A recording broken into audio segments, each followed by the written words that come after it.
আজকের ভিডিওতে রায়মাটির প্রশ্নবিদ্যা 2025 সালের ষষ্ঠ শ্রেণীর পরিবেশ বিজ্ঞান বিষয়ে দ্বিতীয় পর্যায়ে মূল্যায়নের যে 10 নম্বর প্রশ্নপত্রটি রয়েছে, অর্থাৎ Contai Hindu girls school HS and বইতা এমএন হাই স্কুল এইচএস, এই বিদ্যালয়গুলির সমস্ত প্রশ্নের উত্তরগুলি করবো। তার আগে তোমরা কেউ যদি আমার চ্যানেলে নতুন হয়ে থাকো তাহলে চ্যানেলটি অবশ্যই সাবস্ক্রাইব করে নেবে। প্রথমে এক আছে সঠিক উত্তরটি নির্বাচন করে লেখো যে কোনো 10টি। এক আছে লোহার সঙ্গে ক্রোমিয়াম মিশিয়ে এটা স্টেনলেস স্টিল তৈরি হয়।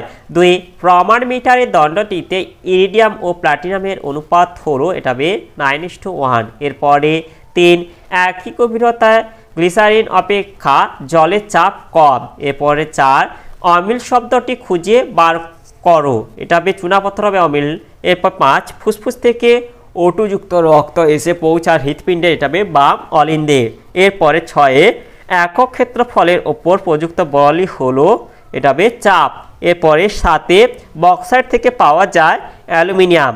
এরপর 8 গ্রানাইট পরিবর্তিত হয়ে এটা নিচে পরিণত হয়। 9 স্টপ ওয়াচ দিয়ে মাপা হয় সময়।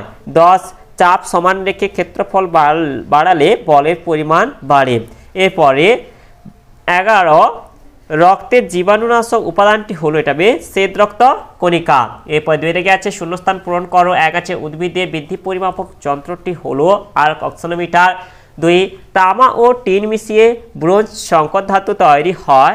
এরপর 3 ক্যান্ডেলা হলো আলোর তীব্রতা পরিমাপের একক।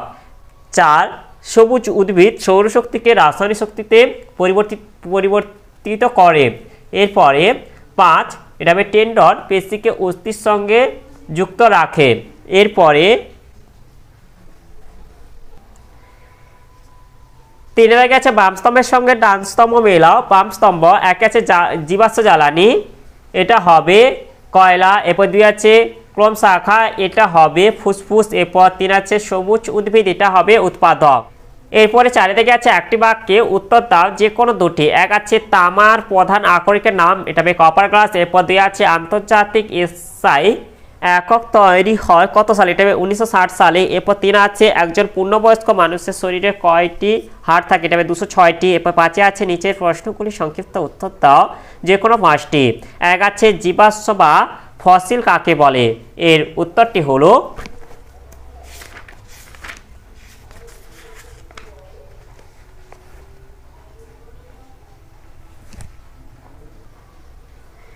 এর উত্তরটা আমরা এখান থেকে বলে দেব।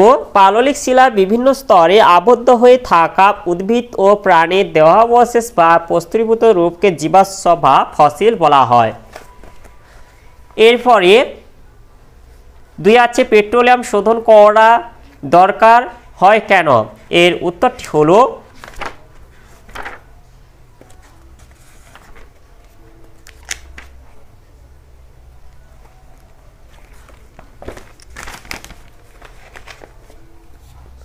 পেট্রোলিয়াম হলো অতি জটিল কার্বন হাইড্রোজেন যৌগ এবং চটচটে একটি মিশ্রণ। এতে অনেক রকমের যৌগ, জল প্রভৃতি মিশে থাকে, তাই একে সরাসরি খনি থেকে উত্তোলন করে জ্বালানি হিসেবে ব্যবহার করা যায় না। পেট্রোলিয়াম থেকে জল, মাটি ও অন্যান্য অপ্রয়োজনীয় পদার্থ দূর করার পদ্ধতিকে পেট্রোলিয়াম শোধন করা বলে। পেট্রোলিয়াম শোধন করে প্রাপ্ত তরল এবং গ্যাস জ্বালানি রূপে ব্যবহার করা হয় বলে এর শোধন দরকার। এরপরে 3 আছে এলপিজি ও সিএনজি এর মধ্যে পার্থক্য লেখো, এর উত্তরটি হলো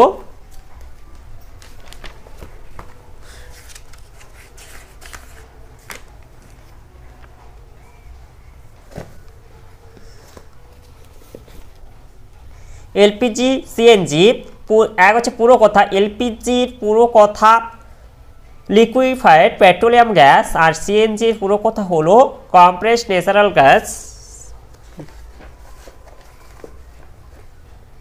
এরপর আছে এর প্রধান উপাদান প্রোপেন, বিউটেন প্রভৃতি, এর প্রধান উপাদান মিথেন। এরপর ব্যবহার, এই গ্যাস প্রধানত রান্নার কাজে জ্বালানি হিসেবে ব্যবহৃত হয়। এই গ্যাস প্রধানত যানবাহনে জ্বালানি হিসেবে ব্যবহৃত হয়। এরপরে 4 আছে নদীর বাঁধের তলদেশ চওড়া করা হয় কেন, এর উত্তরটি হলো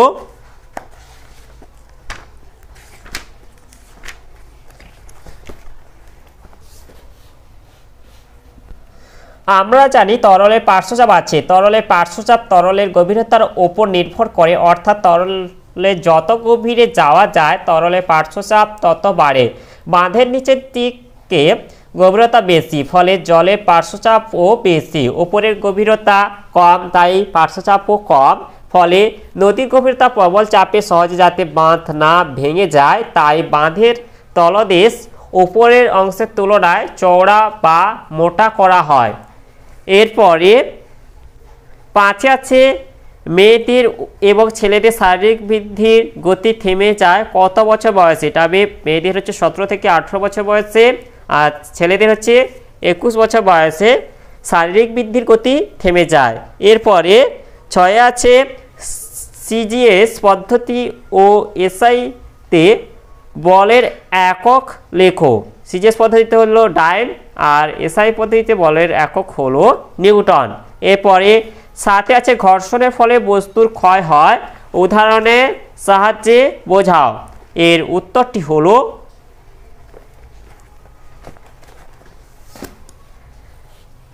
এই যে এক হচ্ছে পেন্সিলের দাগ মোছার সময় আমরা ইরেজার দিয়ে দাগের ওপর ঘষি, তাই ইরেজারের ভর ও আয়তন আস্তে আস্তে কমে যায়, তাই ইরেজারটি ক্ষয়ে যায়। এরপর 2 যেটা আছে গাড়ি চলার সময় গাড়ির চাকা টায়ারের সঙ্গে রাস্তা অবিরত ঘর্ষণ হতে থাকে, তাই টায়ারটি ক্ষয়ে যায়।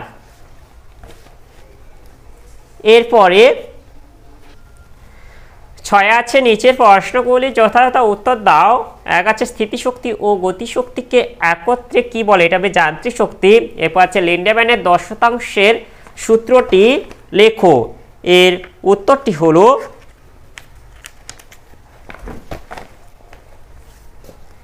এই যে প্রতিটি পুষ্টি স্তরে গৃহীত শক্তির 10% ওই পুষ্টি স্তরে জীবদের দেহ গঠনের কাজে লাগে, যা পরবর্তী পুষ্টি স্তরে জীবেরা গ্রহণ করতে পারে। বাকি 90% শক্তি স্থানান্তরকরণ হয় না।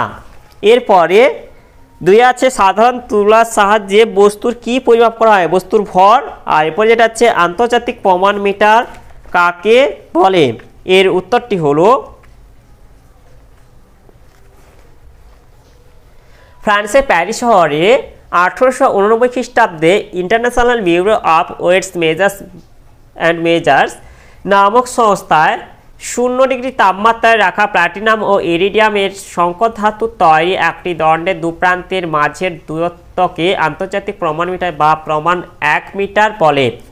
এরপরে 3 আছে বার্নৌলির নীতিটি লেখো। আমি লব্ধ রাশি আমার মান জানতে হলে ভরকে আয়তন দ্বারা ভাগ করতে হবে। আমি কে? এটা আমি হবে ঘনত্ব। এরপরে এটা হচ্ছে বার্নৌলির নীতি। এর উত্তরটি হলো যে স্থানে কোনো গতিশীল গ্যাস বা তরল বেশি বেগ নিয়ে চলে, সেই স্থানে ওই গতিশীল গ্যাস বা তরলের চাপ কম হয়। এটি বার্নৌলির নীতি। এরপরে 4 আছে রক্তে কোন ধাতু থাকার জন্য রক্ত লাল রঙের হয়? এটা হবে লোহা। এরপর যে কোনো দুটি অস্থিসন্ধির অবস্থান ও কাজ লেখো। এর উত্তরটি হলো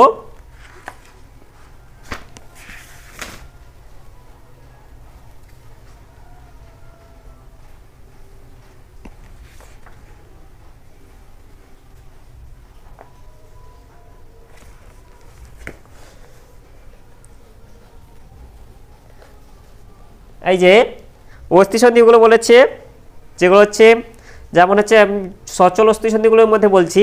1 হচ্ছে বল ও সকেট সন্ধি। এটা আছে কাঁধে ও কোমরে থাকে, আর এর কাজ হলো এই সন্ধি দ্বারা যুক্ত অস্থিগুলিকে সব দিকে ঘোরানো যায়। এরপর 2 যেটা আছে হিঞ্জ সন্ধি বা কবজা সন্ধি। এটা আছে কনুই এবং হাঁটুতে থাকে, আর এর কাজ হলো এই সন্ধি দ্বারা যুক্ত অস্থিগুলি দরজার কবজার মতো যে কোনো একদিকে সঞ্চালিত হতে পারে। এরপরে 7 দাগে আছে যে কোনো দুটি প্রশ্নের উত্তর দাও। 1 আছে ক্রুড অয়েল কি? লোহায় মরচে পড়লে ও লোহার সংকর ধাতু স্টেনলেস স্টিলে মরচে পড়ে না কেন? এর উত্তরগুলি হলো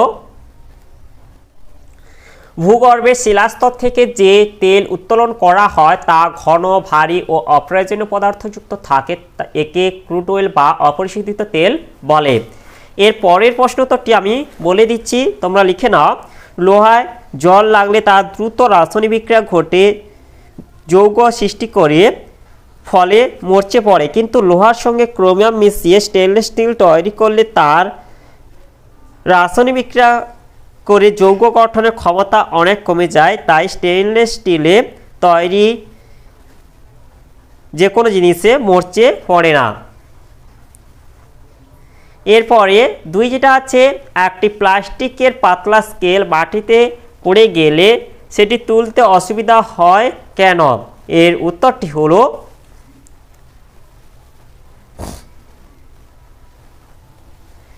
একটি প্লাস্টিকের পাতলা স্কেল মাটিতে পড়ে গেলে স্কেলটি নিচের তল ও মাটির মধ্যে কোনো বায়ুস্তর থাকে না, ফলে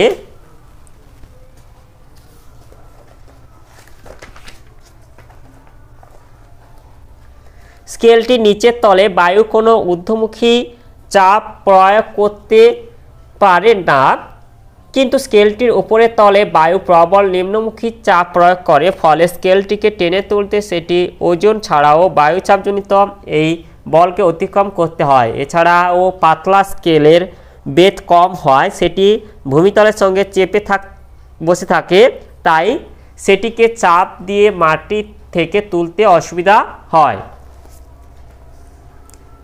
এরপর এটা আছে, একটি পরীক্ষার সাহায্যে দেখাও যে তরলের গভীরতা বাড়লে চাপ বাড়ে। এর উত্তরটি হলো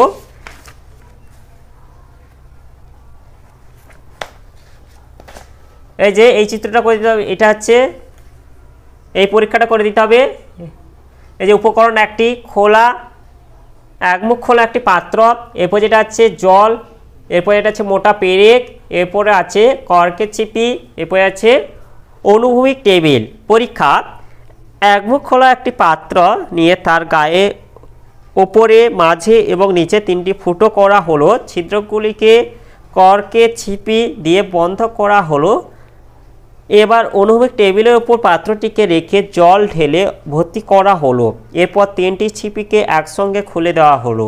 পর্যবেক্ষণ, এই যে দেখা যাবে কি উপরের ছিদ্র দিয়ে জল সবচেয়ে কম জোরে আর কম দূরে পড়ছে এবং নিচের ছিদ্র দিয়ে জল সবচেয়ে বেশি জোরে এবং বেশি দূরে গিয়ে পড়ছে। তাহলে এরপর যেটা হচ্ছে ব্যাখ্যা ও সিদ্ধান্ত। ছিদ্র দিয়ে নির্গত জলের বেগ শুধুমাত্র ওই স্থানে জলের চাপের উপর নির্ভর করে, পাত্রে থাকা জলের পরিমাণের ওপর নয়। নিচের ছিদ্রটিতে জলের গভীরতা সবচেয়ে বেশি, তাই চাপও বেশি। এই কারণে নিচের ছিদ্র দিয়ে জল সবচেয়ে বেশি জোরে এবং বেশি দূরে গিয়ে পড়ে। এর থেকে প্রমাণিত হয় তরলের মধ্যে যে কোনো বিন্দুতে তরল যে চাপ দেয় তা ওই বিন্দুর গভীরতার উপর নির্ভরশীল, অর্থাৎ তরলের গভীরতা বাড়লে চাপ বাড়ে। এরপরে এটা হচ্ছে ডান ফুসফুস কয়টি খণ্ডে বিভক্ত? এটা হবে 3টি। এরপরে এটা আছে মানব হৃৎপিণ্ডের মধ্যে কীভাবে রক্ত সংবাহিত হয় তা উল্লেখ করো। এর উত্তরটি হলো মানব হৃৎপিণ্ডের মধ্য দিয়ে রক্ত সংবহন পদ্ধতি। হৃৎপিণ্ডের 2টি অলিন্দ ও 2টি নিলয়ের স্বতঃস্ফূর্ত পর্যায়ক্রমিক সংকোচন ও প্রসারণের ফলে হৃৎপিণ্ডের মধ্য দিয়ে রক্ত সংবহন ঘটে। অলিন্দে প্রসারণ বা ডায়াস্টোল সারা শরীর থেকে অবিশুদ্ধ বা দূষিত রক্ত ঊর্ধ্ব ও নিম্ন মহাশিরার মাধ্যমে হৃৎপিণ্ডের ডান অলিন্দে পৌঁছায়। করোনারি সাইনাস হৃৎপিণ্ডের কলাকোষ থেকে নির্গত বেশি CO2 যুক্ত রক্ত এনে ডান অলিন্দে জমা করে। ফুসফুস থেকে ফুসফুসীয় শিরার মাধ্যমে বেশি O2 যুক্ত রক্ত হৃৎপিণ্ডের বাম অলিন্দে এসে জমা হয়। এরপর আছে 2 অলিন্দের সংকোচন বা সিস্টোল। অলিন্দ 2টি সংকোচন শুরু হলে ডান অলিন্দ ও নিলয়ের মাঝে কপাটিকাগুলি খুলে যায় ও রক্ত অলিন্দ থেকে নিলয়ে আসে। বাম অলিন্দ থেকে বেশি O2 যুক্ত রক্ত দ্বিপত্র কপাটিকা ঠেলে বাম নিলয়ে এবং ডান অলিন্দ থেকে বেশি ওটুযুক্ত রক্ত ত্রিপত্র কপাটিকা দিয়ে ডান নিলয়ে প্রবেশ করে। এরপর আছে নিলয়ের প্রসারণ বা ডায়াস্টোল। অলিন্দ থেকে রক্ত নিয়ে নিলয়ে প্রবেশের সময় নিলয়ে প্রসারণ ঘটে। অলিন্দের সংকোচন এবং নিলয়ে প্রসারণ একই সময়ে ঘটে। এরপর এটা হচ্ছে নিলয়ের সংকোচন বা সিস্টোল। নিলয় দুটি সম্পূর্ণ রক্ত পূর্ণ হলে এর সংকোচন শুরু হয়, তখন অলিন্দ নিলয় কপাটিকা বন্ধ হয়ে যায় এবং অর্ধচন্দ্রাকৃতি কপাটিকাগুলি খুলে যায়। ডান নিলয় থেকে বেশি CO2 যুক্ত রক্ত ফুসফুসীয় ধমনীতে প্রবেশ করে এবং এই দূষিত রক্ত শোধনের জন্য ফুসফুসে চলে যায়। বাম নিলয় থেকে বেশি O2 যুক্ত রক্ত বা বিশুদ্ধ রক্ত মহাধমনীতে প্রবেশ করে এবং এই রক্ত মহাধমনীর মাধ্যমে সারা দেহে ছড়িয়ে পড়ে। তাহলে আজকের ভিডিওতে আমরা ষষ্ঠ শ্রেণীর পরিবেশ বিজ্ঞান বিষয়ে যে 10 নম্বর প্রশ্নপত্রটি ছিল তার সমাধান করলাম। আর এর পরবর্তী প্রশ্ন উত্তরগুলি পাওয়ার জন্য অবশ্যই চ্যানেলটাকে তোমরা সাবস্ক্রাইব করে নাও এবং ভিডিওটি ভালো লাগলে ভিডিওটিকে অবশ্যই লাইক, কমেন্ট ও শেয়ার করে দাও।